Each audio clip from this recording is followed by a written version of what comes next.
que es lo que le llaman por lo general las Biblias, la conversión de Pablo, de Saulo, que en realidad es el mismo nombre, no es como Pedro que el Señor se lo cambió. En realidad es Saúl, Saulo. Lo que pasa es que a veces el nombre pasa que era hebreo, pasa por el arameo, después pasa al griego, entonces algunas cosas se transliteran. Pero en realidad es Saulo, él era de la tribu de Benjamín, se ve que como Saúl era de la tribu de Benjamín, por ahí los padres le pusieron esto es un nombre notable de la tribu de donde era él. Él dice, yo soy de la tribu de Benjamín, que fue el primer rey de Israel. Y Pablo, en los portugueses dicen Paulo también, es el mismo nombre, pero como en griego era Pablo, después se terminó llamando así porque él es el apóstol mayormente enviado a los griegos, enviado a la gentilidad, a los que no son judíos. Que eran de habla griega en ese entonces. Entonces, bueno, pero es el mismo nombre, Saúl, Pablo, Saulo. Y bueno, había dejado en el versículo 15, vamos a leer desde el 15 hasta el final. El Señor le dijo a Ananías, estaba hablando con Ananías en visión, enviándolo a Pablo para que recupere la vista. Recordemos que había tenido ese encuentro con el Señor, esa luz que sobrepasa la luz del sol, ese resplandor, y le dijo, ¿por qué me persigues? Y bueno, Pablo después no veía nada, así que quedó con los hermanos en Damasco, a las personas que él iba a perseguir para llevarlas y arrastrarlas a Jerusalén para ser juzgadas. Versículo 15 dice, el Señor le dijo a Ananías, ve, porque instrumento escogido me es este, para llevar mi nombre en presencia de los gentiles y de reyes y de los hijos de Israel, porque yo le mostraré cuánto le es necesario padecer por mi nombre. Fue entonces Ananías y entró en la casa, poniendo sobre él las manos, dijo, hermano Saulo, el Señor Jesús que se te apareció en el camino por donde venías me ha enviado para que recibas la vista y seas lleno del Espíritu Santo. Y al momento le cayeron de los ojos como escamas y recibió al instante la vista. Y levantándose fue bautizado. Y habiendo tomado alimento recobró fuerzas. Y estuvo Saulo por algunos días con los discípulos que estaban en Damasco. Enseguida predicaba a Cristo en las sinagogas, diciendo que éste era el Hijo de Dios. Y todos los que le oían estaban atónitos y decían, ¿no es este el que asolaba en Jerusalén a los que invocaban este nombre? Y a eso vino acá, para llevarlos presos ante los principales sacerdotes. Pero Saulo mucho más se esforzaba y confundía a los judíos que moraban en Damasco, demostrando que Jesús era el Cristo. Pasado muchos días, los judíos resolvieron en consejo matarle. Pero sus acechanzas llegaron a conocimiento de Saulo, y ellos guardaban las puertas de día y de noche para matarle. Entonces los discípulos, los que estaban en Damasco, tomándole de noche, le bajaron por el muro, descolgándole en una canasta. Cuando Pablo llegó a Jerusalén, trataba de juntarse con los discípulos, pero todos le tenían miedo, no creyendo que fuese discípulo. Pensaron que era como una trampa. Entonces Bernabé, tomándole, lo trajo a los apóstoles y les contó cómo Saulo había visto en el camino al Señor, el cual le había hablado, y cómo en Damasco había hablado valerosamente en el nombre de Jesús, y estaba con ellos en Jerusalén y entraba y salía. Y hablaba denodadamente en nombre del Señor, y disputaba con los griegos, es decir, con los judíos que eran de habla griega, pero estos procuraban matarle. Cuando supieron esto los hermanos, le llevaron hasta Cesarea y le enviaron a Tarso, de donde él era, donde había nacido, su ciudad natal. Entonces las iglesias tenían paz por toda Judea, Galilea y Samaria, y eran edificadas andando en el temor del Señor, y se acrecentaban fortalecidas por el Espíritu Santo. Hasta acá la lectura, algunas reflexiones con la ayuda de Dios.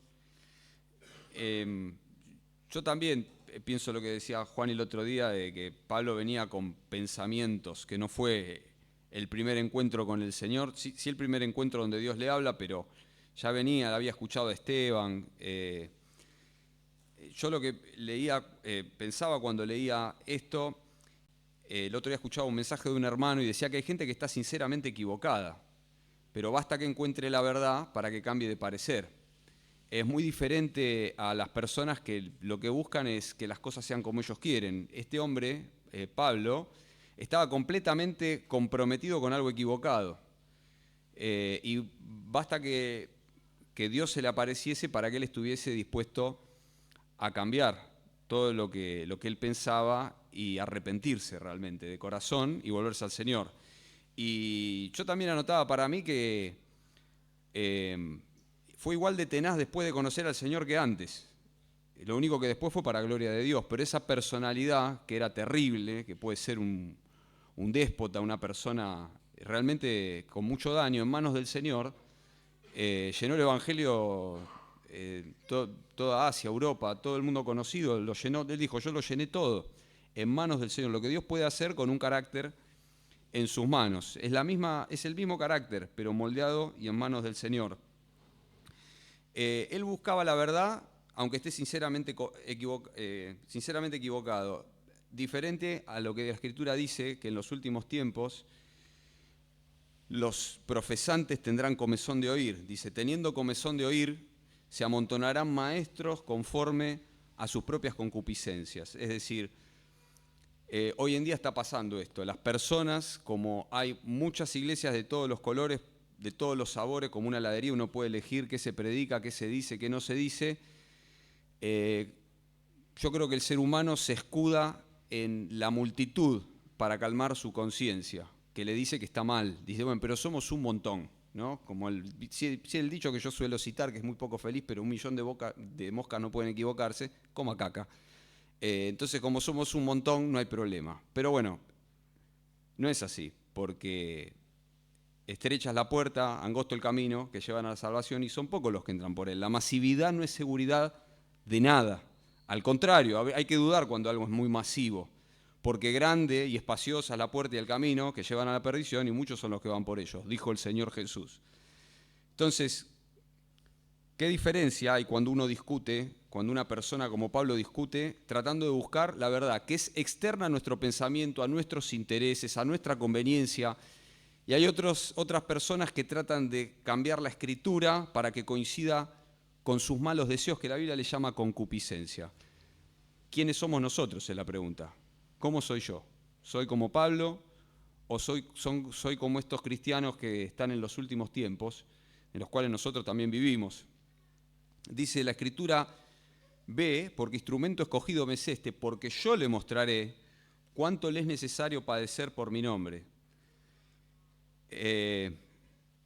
Dice Pablo en Hechos 15, más adelante, dice que animaba a los discípulos diciéndole que es necesario que a través de muchas tribulaciones entremos en el reino de los cielos. Y cuando Dios dice que es necesario, no es ni bueno, no es agradable, pero es necesario. Y no siempre hay que padecer. La verdad es que no siempre hay que padecer. Una vez alguien dice, bueno, la estoy pasando bien, bueno, vamos a ponerle un poco de alfileres al asiento, vamos a hacer algo para estar un poco mal. No es así. El Señor es el que cambia los tiempos y el que trae los tiempos en su soberanía. Pero lo bueno que cuando es necesario también Dios muestra. Dice, yo le mostraré. Porque la verdad que si alguien nos lo cuenta y nos dice, mirá, tenés que hacer esto, tenés que hacer lo otro, tenés que pasar por esto. Si es un ser humano, si es un par, si es otra persona el que nos lo muestra, pero si es Dios el que se aparece, es otra cosa. Por eso dice Pablo en otro lado, dice, yo procedo a la meta, al premio del supremo llamamiento. Estaba sostenido como viendo al invisible, como dice Hebreos que lo estaba Moisés. Si no es sobrenatural, esto no se puede, porque es padecer por causa del nombre de Cristo. Así que en cuanto nos toque a nosotros, clamemos que el Señor nos muestre, que sea el Señor que nos dé la convicción de que si lo que tenemos que atravesar es por causa de su voluntad, que también tengamos la porción de la paz que sobrepasa todo entendimiento. Tiene que ser sobrenatural. No va a venir la solución de otro ser humano. Dice después en los siguientes versículos que Ananías entra y pone sobre él las manos, le impone las manos y le dice, bueno, dijo, hermano Saulo, el Señor Jesús que se te apareció en el camino por donde venías, me ha enviado para que recibas la vista y seas lleno del Espíritu Santo. A mí me hacía acordar, también tenía anotado, un encuentro con el Señor y quedó medio ciego. Algunos dicen que eso, que el aguijón en la carne de Pablo, algunos piensan, cuando él es más grande, que siguió teniendo problemas en la vista. Bueno, no lo sé, la Biblia no lo dice. Pero otro encuentro con el Señor que terminó parecido fue el de Jacob. Terminó con una renguera, eso lo decía siempre Jorge, ¿no? Señor, no te dejaré hasta que me bendigas. Mirá qué fenómeno, salió rengo y todo. cuando le dijo al ángel, no te dejaré hasta que me bendigas. Y a veces una renguera puede ser una bendición, a veces puede ser lo que necesitamos de parte de Dios para no apartarnos de Él, no sé, Dios sabe, pero es para pensarlo.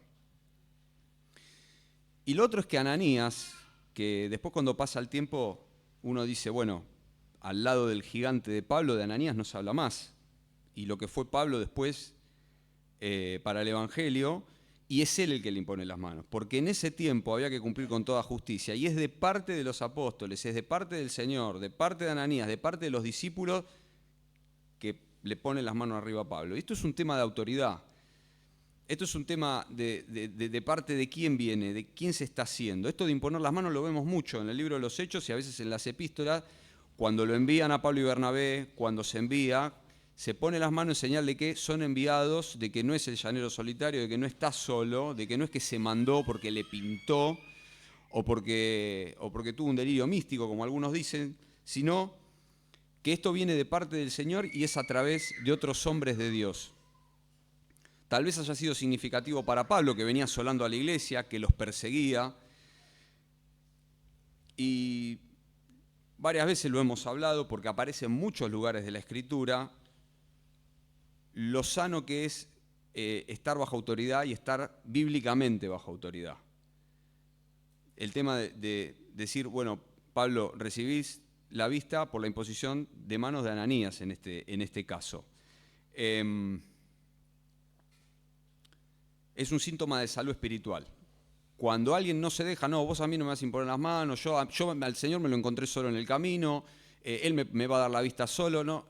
El tema de la rebelión es complicado. Yo hace tiempo que tengo anotado para mí, yo lo he visto no solo en el ámbito espiritual, porque es un tema que atraviesa al ser humano por todos lados, cuando un ser humano no sabe estar bajo autoridad, tampoco sabe tener gente a cargo. En el trabajo o en la iglesia, cuando una persona le cuesta estar bajo autoridad, tiene tendencia a la rebelión, no sirve para tener gente a cargo. No suele ser buen jefe en el ámbito laboral tampoco.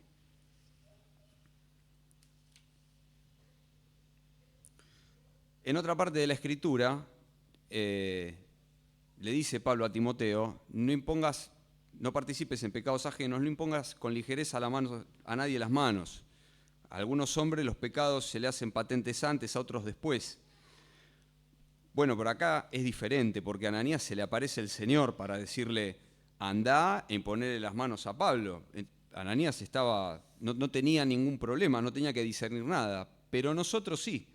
A nosotros por lo general no se nos aparece el Señor, si bien podría ser, pero por lo general hoy en día el Señor no habla así porque el canon está terminado, porque tenemos la Biblia. Y cuando tenemos que reconocer actividad espiritual genuina en una persona para darle responsabilidad o para tomar decisiones o para ver si está cerca de gente o lo que sea, lo que nosotros tenemos que ver es fruto. Vuelvo a repetir, en el caso de Ananías no hizo falta, se le apareció el Señor y le dijo, andá y poné la mano a Pablo, andá. Encima le dijo, mirá Señor que parece que este puede estar engañando, andá. Él ora. Eso lo vamos a ver como un síntoma espiritual, no es ora por la comida, depende de mí, quiso decir. Está orando para depender de mí, se convirtió en serio. Es una persona que no hace lo que quiere hacer lo que yo le digo.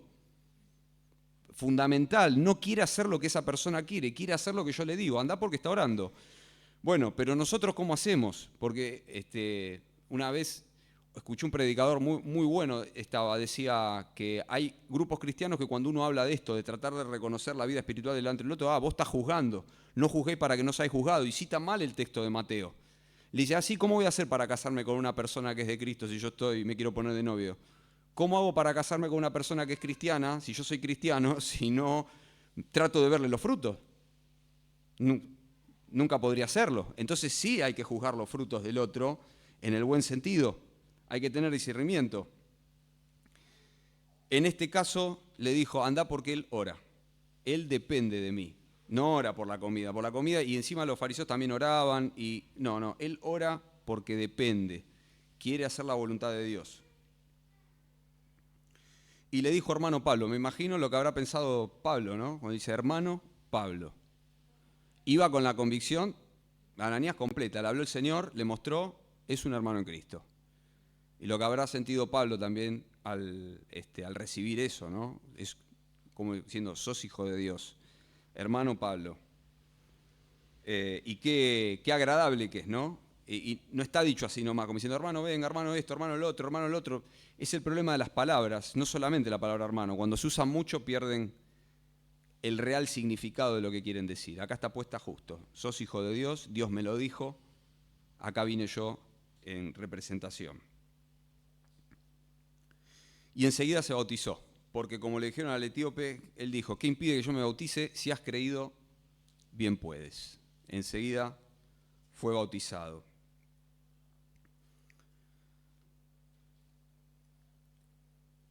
Enseguida, dice, predicaba Cristo.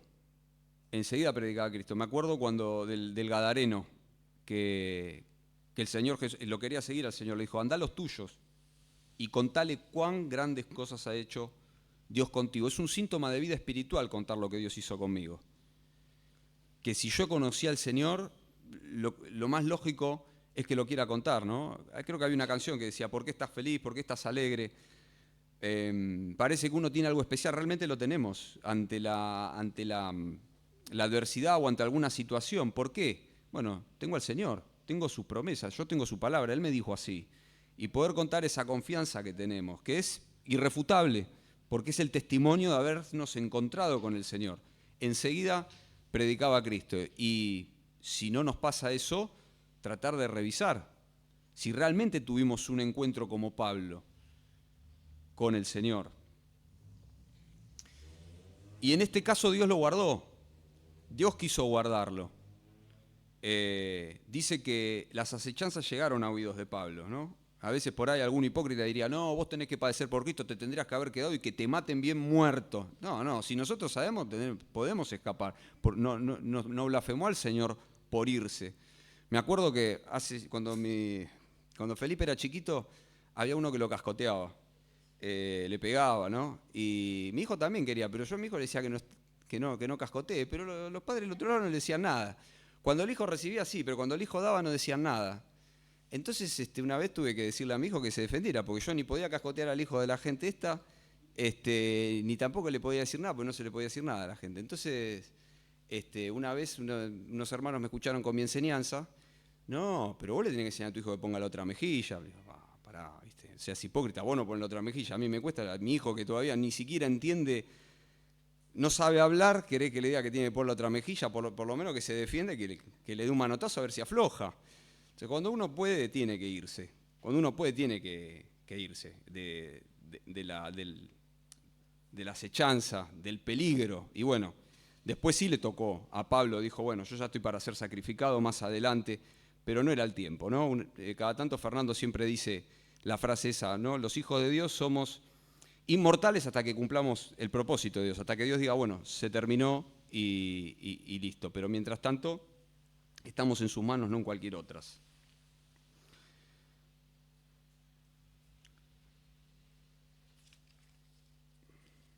Y después llegó a Jerusalén y tenía miedo de juntarse con él. Y nuevamente Bernabé aparece en estos momentos, siempre con hechos maravillosos. Y dos cosas. Les contó a los apóstoles, primero, cómo el Señor se le había aparecido en el camino, que es lo que Pablo puede llegar a contar. No, a mí el Señor se me apareció, es la profesión. Pero después le contó lo que vio, lo que hizo, que es hablar valerosamente en el nombre del Señor. Que eso no lo hace cualquiera, porque es a riesgo de la vida de Pablo. Entonces, no cualquiera hace eso. Entonces, una es la profesión, una es lo que decimos, y otra es lo que hacemos. Que las dos cosas, los dos discursos debieran estar alineados. Los de Pablo estaban, y Bernabé, como los apóstoles que estaban en Jerusalén no lo habían visto dar defensa valerosamente a riesgo de su vida, fue y se los contó.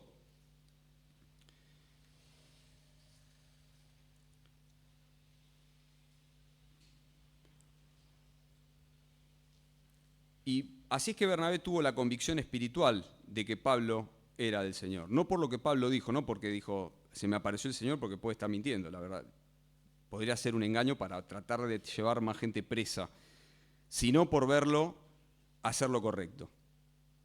Porque Pablo predicaba a Cristo, confundía a los judíos, lo hacía a riesgo de su vida, pero ¿por qué lo hacía? ¿Por algún interés personal? Lo hacía porque era lo correcto, porque él entendía de parte del Señor que tenía que predicar la verdad, que tenía que contar lo que Cristo había hecho con él. Encontró al Mesías, encontró al Hijo de Dios, lo tenía que decir. Sí, pero te pueden hacer daño, Pablo, no importa, yo tengo que hacer lo correcto. Entonces esta es otra señal espiritual. No solamente oraba y dependía de Dios, sino que hacía lo que corresponde, aunque a él no le convenga en la salud. Aunque a él no le convenga, porque se le podía venir encima, a riesgo de su vida.